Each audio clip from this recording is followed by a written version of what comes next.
Hello again, everybody. Week 12 in the NFL. We're checking out the weather to find out if there's any places that could cause some issues with your starting quarterbacks. Let's take a look at the weather map, and this is for Sunday now. During the middle part of the day, early afternoon, not much going on across the country except right here, a nor'easter coming up the coast. And if you've lived in southern New England, you know these can create wind and rain, and this is right where these tight lines are. That's where we get most of the wind, and that's around Boston, although the Patriots are playing. They're playing in Foxborough, which is just north of the Rhode Island, Massachusetts line there. And they may have rain. They've got the late game, but they may have rain early to start, and then the rain will taper off, but the breeze will be there as well, and it's going to be on the cold side, but this is the rain-snow line, so it will be in the form of rain. It won't be in the form of snow. I'm not expecting snow like we had in Green Bay. It looks like we'll see here in New York City as well, the chance for some wind and a little bit of rain as well. But that's probably going to be for the Jets game early on. After that, it looks great. So let's check out the quarterbacks that are going to be in these locations to find out how well they're going to do.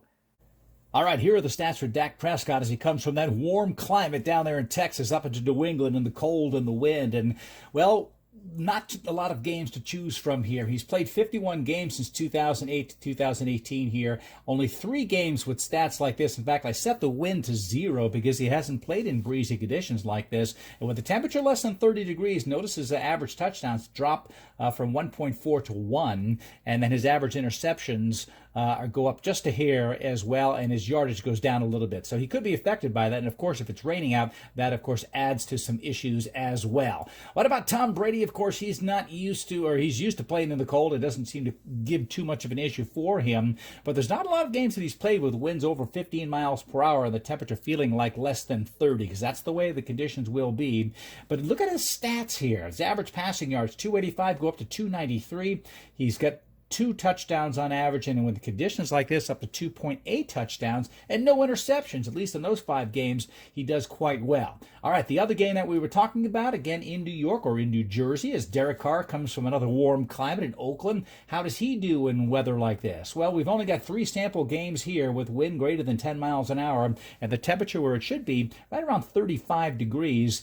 And if you look at the stats for all his games, 240 yards average, it drops to 147 when you're dealing with conditions like this, and his touchdowns have dropped dramatically and his interceptions went up. So of these 3 games, we can actually hit show me each, and we'll look at these actual games to see how well he did. Well, here's the deal. He played Kansas City, and they got crushed in that game at Arrowhead, so they were away at that first game. The second game, they were also away at Philadelphia, another tough game. And then the third one, again, was Kansas City, this one in December 8th of 2016.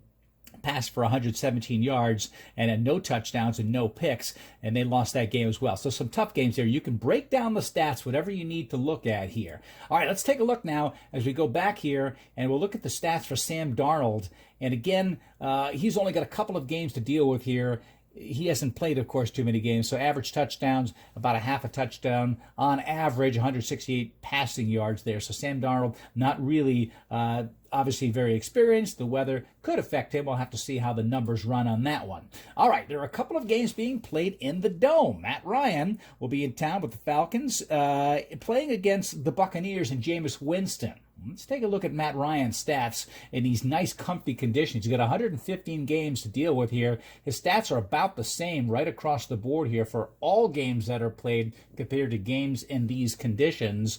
1.7 touchdowns on average. This is now 1.8. So Matt Ryan, not really different from what he typically will do while he's playing inside the Dome. As far as Jameis Winston goes, similar story. No huge changes in his numbers with the 14 games he's played in these conditions. Very similar stats to games in all weather conditions. Our second game under the Dome in New Orleans.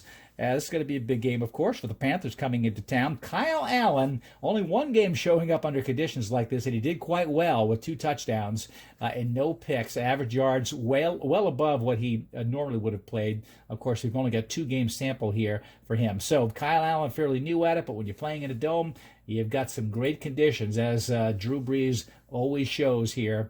It works out quite well for him. Here's total points. Total game points for 2008 to 2018 with temperature less than 32 degrees. The average points 44, Average for all games, all weather, 45. So cold weather really does not seem to drop the average points on your over-under. So something to consider when you're setting your lineup this week. So that's a wrap-up of Week 12 of the NFL. You can go to overunderfantasyweather.com to get all the stats you need for your starting quarterbacks, plus how are the point totals going to be for the over-under depending on the weather. So you've checked everything else. You might as well check out the weather, and we'll be back for Week 13 next week.